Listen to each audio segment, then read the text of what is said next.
welcome back to Mindful Serenity Yoga, Waking Up in a Busy World. And we are going to continue again with our questions and answers. So I am going to use the jar and reach down. Still have many questions in this jar. And I'm going to pull out a question. I will start my timer.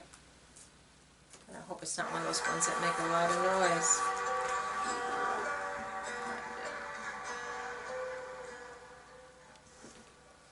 Okay, and the question is, does energy flow where attention goes? Does energy flow where attention goes? It's a good one. I'm going to take a deep breath.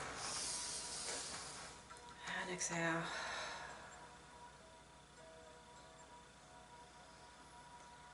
Does energy flow where attention goes? I do believe it does. And I had just done a video very recently on the nadis, or on Ida and Pingala nadis, so the nadis, that the energy channels that flow around the spinal cord and come up through the nose for alternate breathing exercise that I did.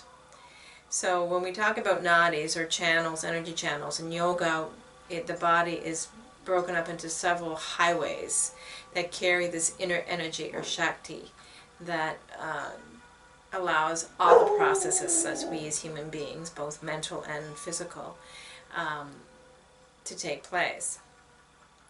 So when we put our attention on something, we are allowing these energy flows to either flow in that direction or to get blocked and go into another direction.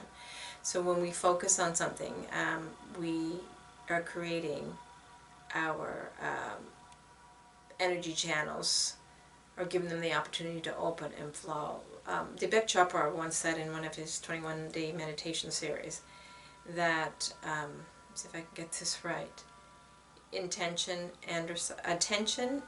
energizes, intention materializes.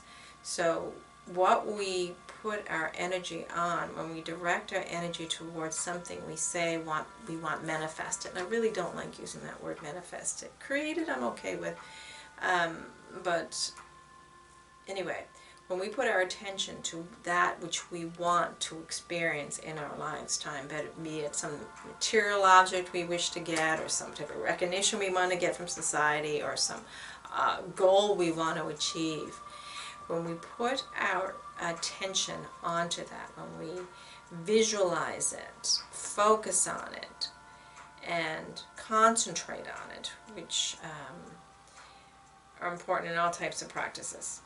When we allow that to be in our minds, then the energy tends to flow in that direction. The nadis are opened up and the Shakti is flowing towards that. If you don't want to use yoga terminology, you can use any type of terminology, I suppose. It's just, you know, driving a car, for example. When you're driving your car, whatever you're focusing on, the car tends to go in that direction, does it not? Because the energy of your body is automatically and subconsciously following where your attention is going. And that's what happens in our life circumstances as well. That's why we have to be so careful, I believe, about what we're thinking about and what we are focusing on. If we're focusing on the negative in our lives, well, we're going to be so overwhelmed by that negativity, the body channels are going to become depleted. Our energy levels are going to go down because the nadis are not opening up for the energizing Pingala channel to allow the energy to flow through. So we are going to be too cool, too Ida, which is the other energy channel or nadi that keeps us relaxed. So we may get too cool, too relaxed, depressed even. So we really want to make sure that we're focusing our attention is on the things we want. There's times when we want to cool down and we want to focus on cooling down, and that's great. Let's open up the Ida channel. But there's other times we want to stimulate and have more energy because we're feeling down and we want to be more enthusiastic about life. And that's where we want to put our energy, our focus on opening up the Pingala, or focusing on those things in our lives that we want to achieve.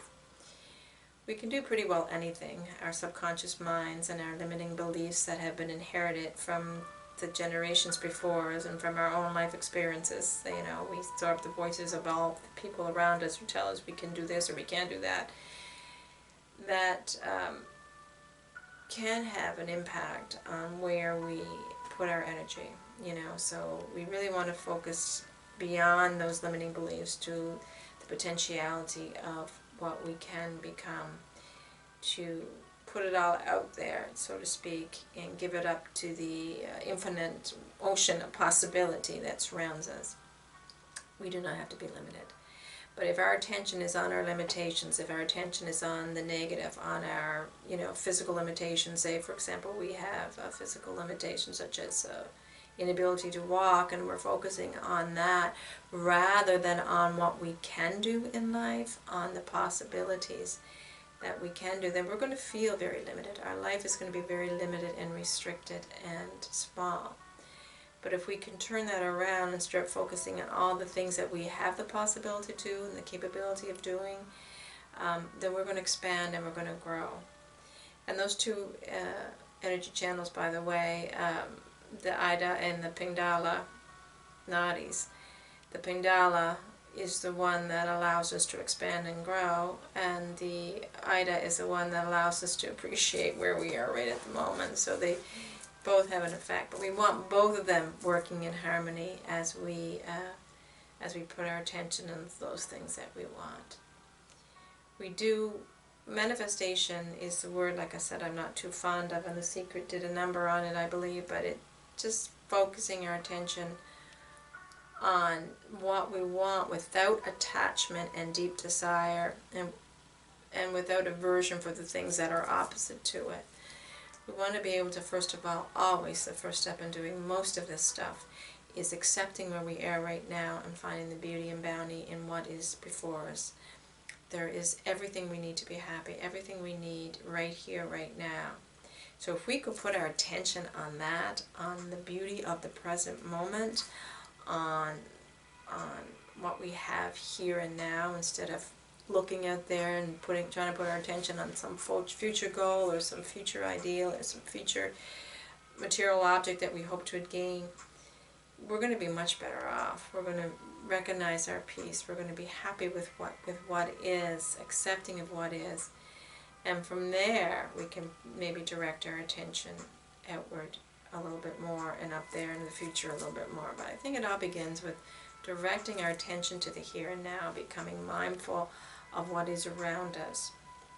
And the more we do that, the more mindful we're going to become, the more peaceful we're going to become, and the less we're going to need as far as what we may want to manifest from the outside world. So it definitely is true that where our attention goes, energy flows. And it's all energy. All our thoughts are energy. All our emotions are energy. Everything in this world, everything in this room is some form of energy. Always moving. Nothing is stagnant, though we tend to think of things as stagnant. They're not. Our bodies aren't stagnant. You know, our bodies have been growing and changing every day, every hour. We're losing cells and replenishing them with other cells. So we're constantly changing. That fact that we are constantly changing means that there is no self to focus on. So when we put our attention onto what we want, we have to be kind of mindful of that as well, that it's what we want as little me maybe not be what we really want as the true, deeper self. So knowing what we want to put our attention on will be very helpful to allow that energy to flow. And energy will always flow easily if it's in harmony with nature, if it's in harmony with love, you know, if it's harmony with the things that allow for compassion and kindness. So we just, yes, energy will flow where the attention goes, but let's be careful where we put our energy, where we put our attention, and therefore put our energy. We don't want to direct our energy into things that are not wholesome or skillful for us or for other individuals on this planet. That's all I have to say. This alarm is going to go off very shortly, and I'm not sure if it's going to make a noise or not. Anyway, thank you for listening. Namaste.